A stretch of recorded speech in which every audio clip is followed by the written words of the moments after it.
আউযু বিল্লাহি মিনাশ শাইতানির রাজিম। বিসমিল্লাহির রহমানির রহিম।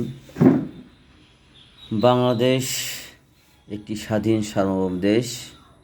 1971 সালে 16 ডিসেম্বর রক্তক্ষয়ী যুদ্ধের মাধ্যমে অনেক মানুষের প্রাণের বিনিময়, আহতর বিনিময়, হাত হারার বিনিময়, মায়ের বুক খালি হওয়ার বিনিময় এই দেশটাকে আমরা পেয়েছি। তাই এদেশে একটা সুন্দর উদ্দেশ্য নিয়ে দেশ স্বাধীন হলেও আমরা স্বার্থের কারণে নিজেদেরকে চরিতার্থের কারণে আমরা নিজেদেরকে দেশকে ভুলে গিয়ে আমরা ভিন্ন মতকে নিজের মতকে প্রতিষ্ঠা করার জন্য আমরা একে অন্যের প্রতি আমরা ভুল বুঝে নিয়েই আমাদের প্রজন্ম পর প্রজন্ম বড় হচ্ছে। তাই এই ভুল বোঝাবুঝি থেকে বের হওয়ার জন্য অবশ্যই আমাদের একটি স্থিতিশীল দেশ দরকার, যেখানে থাকবে না কোনো হানাহানি, মারামারি, হিংসা, বিদ্বেষ। আমরা সবাই সভ্য জাতির মতন সভ্য দেশকে ফলো করে যদি আমরা একটি সুন্দর, সুখী, সমৃদ্ধ দেশ করতে পারি, তাহলেই হবে কল্যাণ। হ্যাঁ, বিভিন্ন দল থাকবে, মত থাকবে, কিন্তু কেন আমরা নিজের মতকে অন্যের মতের দিকে চাপিয়ে দেব? এটাই এখানেই আমাদের সমস্যা। তাই সবার প্রতি আহ্বান, আমরা যেন নিজের মতকে অন্যের উপর জোর করে চাপিয়ে না দিই। আমরা আদর্শ দিয়ে রাজনীতি করি। আমার আদর্শ প্রচার করব, যদি সে এটা রিসিভ করে তাহলে ওয়েলকাম, না করলে ওয়েলকাম। কত সুন্দর করে নিজেকে উপস্থাপন করা যায় সেদিকে আমরা সবাই ব্যস্ত থাকি।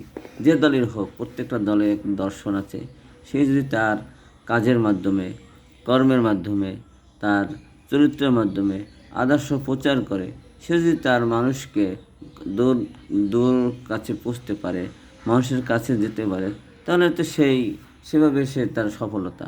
আমরা যদি অন্য মতকে আবার নিজের মতের উপরে যেন না যায়, সেজন্য যদি তাকে আমরা চাপিয়ে ধরি, ট্যাগ দিই, এখানেই আমাদের সমস্যা। তাই আমরা সবাই নতুন প্রজন্মকে একটি সুন্দর দেশ গঠন করার জন্য, আমরা একটি সুখী, সমৃদ্ধ, শান্তপ্রিয় দেশ গঠন করার জন্য আমরা সবাইকে আমরা সহযোগিতা করি, আমরা শ্রদ্ধা দেখাই, সম্মানের সাথে কথা বলে, তাহলে আমরা এই বাংলাদেশ আর পিছিয়ে থাকবে না। আমরা সবাই ঐক্যমতের ভিত্তিতে যদি আমরা সামনে এগিয়ে যাই, তাহলে এটা তো সবারই কল্যাণ। সে কেন আমরা অন্যায়কে বেছে নেব? কেন আমার চাঁদাবাজি কেন দরকার? আমরা কর্ম কী করে খাবো? কেন অন্যের সম্পদ লুট করব? এটা আমাদের অন্যায়। এটা যদি আমরা সবাই বুঝতে পারি, আমাদের সন্তানকে, ভাইকে, প্রতিবেশীকে, আত্মীয়স্বজনকে বুঝাবো, ভাই এটা ঠিক না, তাহলে কিন্তু আমরা এই প্রতিহিংস পরায়ণ থেকে আমরা সামনের দিকে এগিয়ে যেতে পারবো।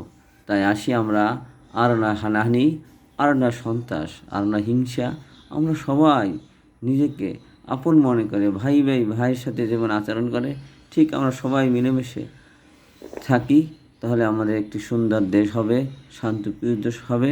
এখানে এখানে শাসন নির্ভর, এখানে প্রশাসন নির্ভর আমাদের তাহলে থাকার দরকার হবে না। আমরা এই অন্যায় করব না, অন্যায় করতে দেব না, তাহলেই আমরা হব শান্ত এবং সভ্য একটি দেশ পাব। ধন্যবাদ সবাইকে।